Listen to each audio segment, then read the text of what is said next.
Okay, have you ever found yourself in a totally new place, phone's dead, and you have like zero idea where to go?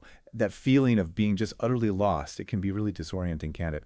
Or maybe you've been the one someone asked for directions and you find yourself kind of struggling to actually explain how to get somewhere clearly. It happens to us all, but it's such a vital skill. You're listening to Crystal Clear English Podcast, Learn English the Crystal Clear Way. Welcome to the Deep Dive. Today, we're really getting into how to understand and, communicate directions effectively.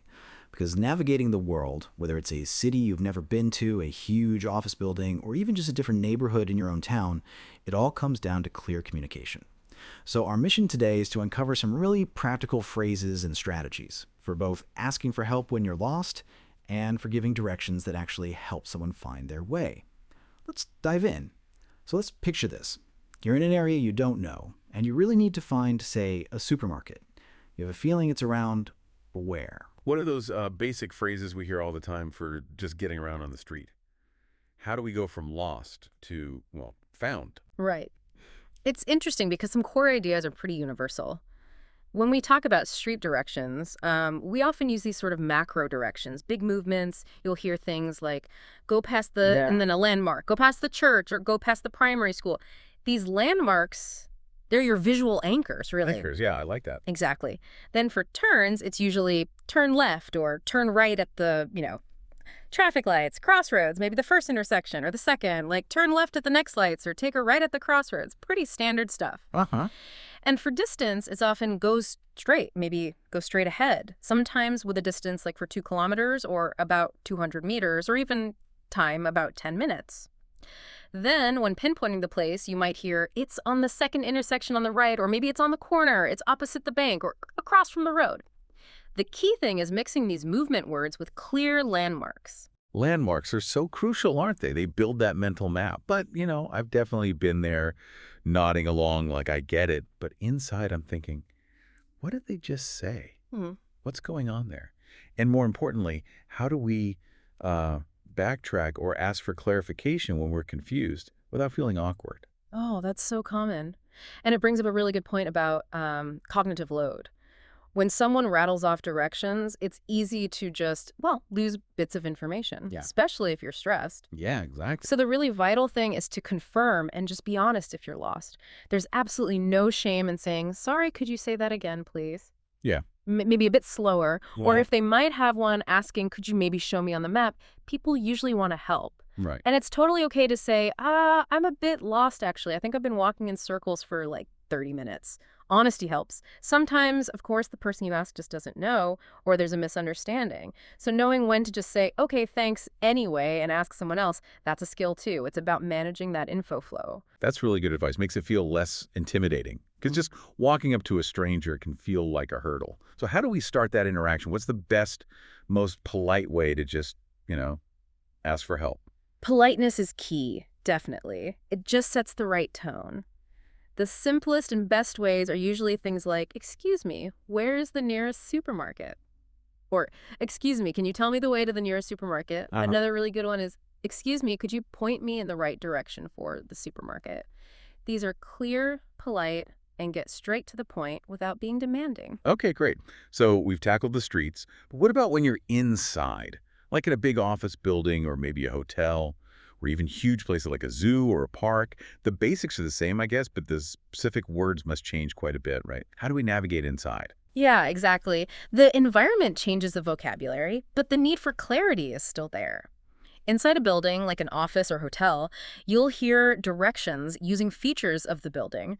Things like go up to the 3rd floor or go through the double doors, go down the hall, and then locating it, it'll be on your right or on the left. Makes sense. In a grocery store, it gets really specific, down to the aisle. Oh, that's over on aisle 3.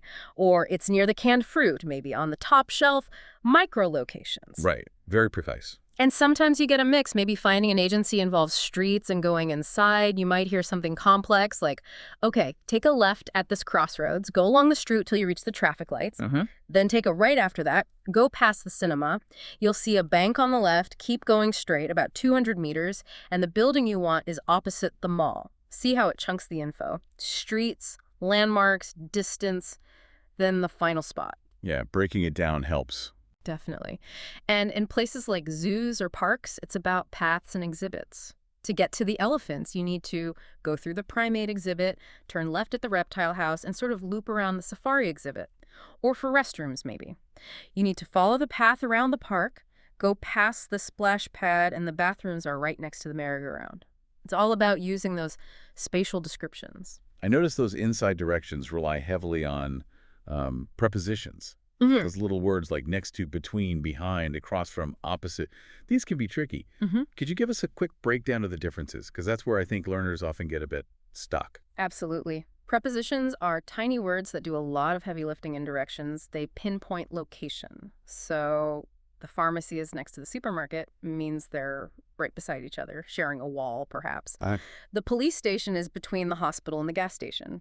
That clearly puts it in the middle of the other two. Got it. Then the supermarket is behind the blue building. This implies it's on the far side, maybe hidden from view from the front. And across from versus opposite, they're often used the same way, but across from often suggests something like a road is separating them. The bank is across from the road, whereas opposite can just mean facing each other, maybe across a square or plaza, not necessarily a street. Like the building you want is opposite the mall. It might be directly facing it. Mastering these little words adds a lot of clarity. That across from an opposite distinction is really useful. Bit of an aha moment there. So when we're inside these places or looking for something very specific, how do our questions change? How do we ask politely but precisely? Well, your polite questions just get more specific to your need. Inside a store, you might ask, excuse me, where can I find the toilet paper? Very direct. Or in an office building, excuse me, I'm looking for Dr. Smith's office.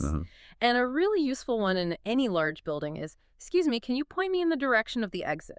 Clear, polite, and specific to the context. Okay, let's switch gears again. What about when you're not walking? Maybe you're driving or trying to figure out public transport, like a train station.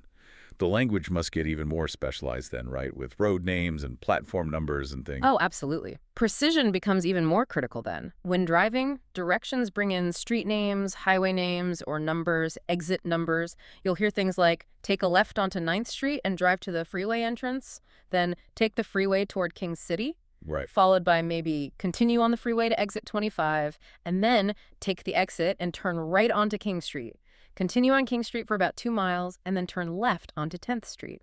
You really have to listen for those numbers. Streets, exits, distances. Lots of numbers. Yes. And for public transport, like a train station, it's all about navigating that specific space.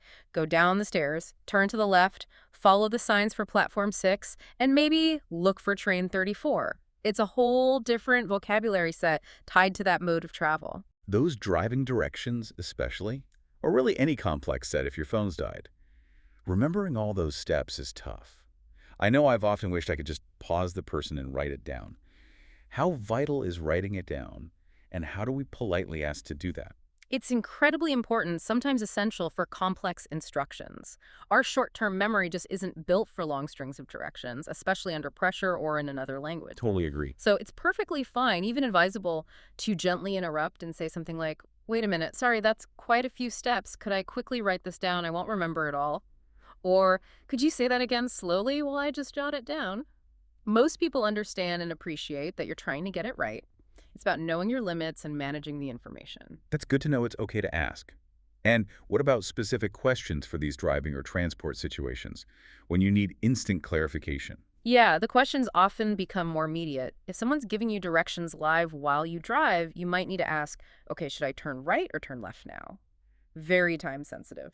Right, exactly. Or if you're starting out, a general request like, could you give me directions to the station? Or could you give me directions to this address? And if you're just feeling completely overwhelmed, a simple, can you help me find where to go from here? It usually works well. Wow, we've covered a lot of ground, but really just scratched the surface of all the useful ways to talk about directions.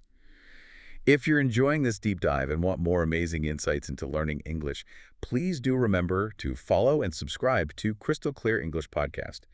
You really won't want to miss what we unpack next. Okay, so pulling all this together now, to really help our listeners feel confident, what are the absolute essential tips? The key takeaways they can start using right away? Okay, let's boil it down. First, always be polite. Start with, excuse me, or can you help me please, or would you mind? It just makes everything smoother. Good start. Second, be specific. The clearer your question, where is the nearest pharmacy, not just where is a pharmacy, the better the answer you'll likely get. Makes sense. Third, don't hesitate to ask for repeats or clarification. Could you say that again? Or can you show me on the map? These are essential tools, not signs of weakness. Use them. Definitely. Fourth, listen actively for those anchors, the prepositions. Next to, between, opposites, and the landmarks, the big church, the traffic lights. They structure the directions. And finally, remember that not everyone will know. Some people might be tourists themselves or just unfamiliar with that specific spot. That's okay. Just thank them politely and try someone else. Confidence comes from knowing the process of asking and clarifying. Those are fantastic practical tips. Yeah. It really does sound like just knowing these patterns, having these phrases ready, can turn that stressful I'm lost to feeling into something manageable. And like you said, it's actually a great chance to practice English in a real situation, turning that challenge into a learning moment, an aha moment. Right. So as we've kind of explored today, being able to confidently ask for and give directions, it's really about more than just getting from A to B, isn't it? It's about moving through the world with a sense of assurance, connecting with people, and just embracing new places without that constant low-level anxiety about getting lost. Absolutely. That ability to understand your surroundings and to articulate how to navigate them, it builds more than just practical skill. It really fosters a sense of independence, maybe even adventure. It lets you properly immerse yourself wherever you happen to be, opening up, new ways to explore and connect. Thank you so much for listening to the Crystal Clear English Podcast. Learning another language is like becoming another person. Don't forget to follow and subscribe for more amazing content to help you learn English the crystal clear way.